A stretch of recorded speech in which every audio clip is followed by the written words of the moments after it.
In June 2026, threat actors launched 1.16 billion automated authentication attempts against internet-facing networks. Within days, 86,644 firewalls were compromised. The targets spanned 194 countries.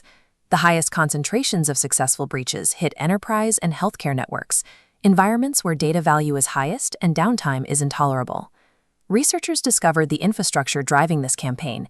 It hosted a massive cache of actively working credentials, specifically targeting Fortinet FortiGate firewalls and SSL VPN gateways. They called the dataset FortiBleed. This dataset provided validated, immediate access to the internal resources of tens of thousands of organizations simultaneously. In the cybersecurity industry, a compromise of this scale usually implies a zero-day vulnerability, a newly discovered flaw in the software code. But FortiBleed operated differently. The attackers didn't use a single zero-day exploit.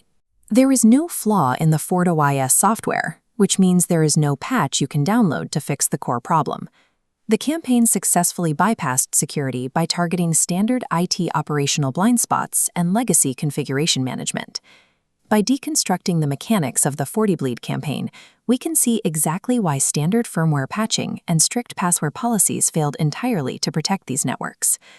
The vulnerability was a misunderstanding of how the credential lifecycle actually works in production environments. A persisting belief in IT management is that upgrading a firewall's firmware automatically secures its stored credentials. The problem begins with how older versions of FortiOS, specifically anything before version 7.2.11, handled administrative passwords. They were stored using a hashing algorithm called SHA-256 with a salt. A plain-text password mathematically converts into a SHA-256 hash, now vulnerable to GPU cracking.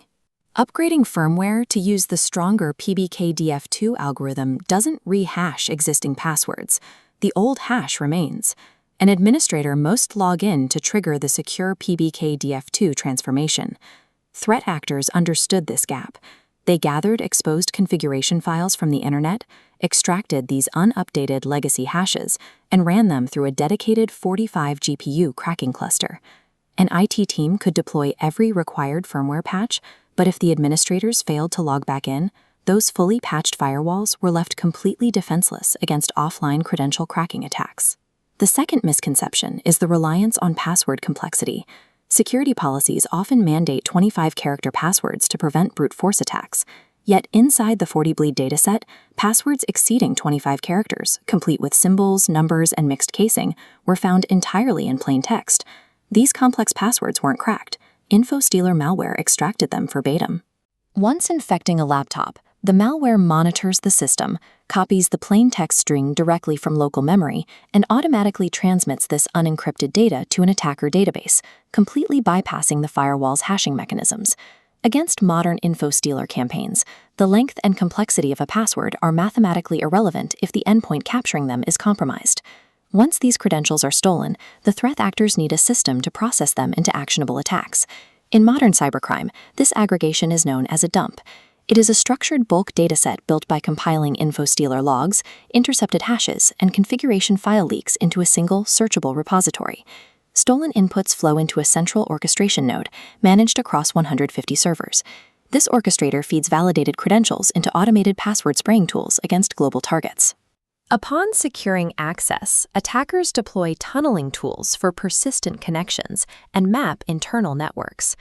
The groups conducting this initial breach are often initial access brokers. They validate the working credentials and package this confirmed perimeter access to sell on underground markets. The buyers in this supply chain are secondary threat groups and ransomware operators. Their objective is data theft and extortion, specifically targeting high-value sectors like healthcare. Ultimately, FortiBleed operates as an industrialized supply chain where raw identity theft is rapidly commoditized to breach enterprise networks at a massive global scale. The FortiBleed anomaly illustrates a clear shift in how breaches occur. Identity abuse has surpassed software exploitation as the primary attack vector for network compromise. Perimeter devices like firewalls and VPN gateways are primary targets. Compromising them provides attackers a persistent listening post positioned directly inside the trusted network. Relying solely on routine software patches and arbitrary password complexity rules creates a false sense of security. Security teams must transition to defending the identity directly, rather than relying on the software that processes it.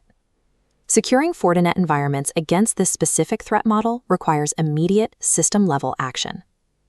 First, force all users to log out and back in to trigger the PBKDF2 hash upgrade. Password rotation alone is insufficient. Assume legacy passwords are compromised. Strictly enforce multi-factor authentication and completely remove management interfaces from internet exposure. Securing an enterprise network in the modern threat landscape demands total, continuous lifecycle management of every single identity and credential.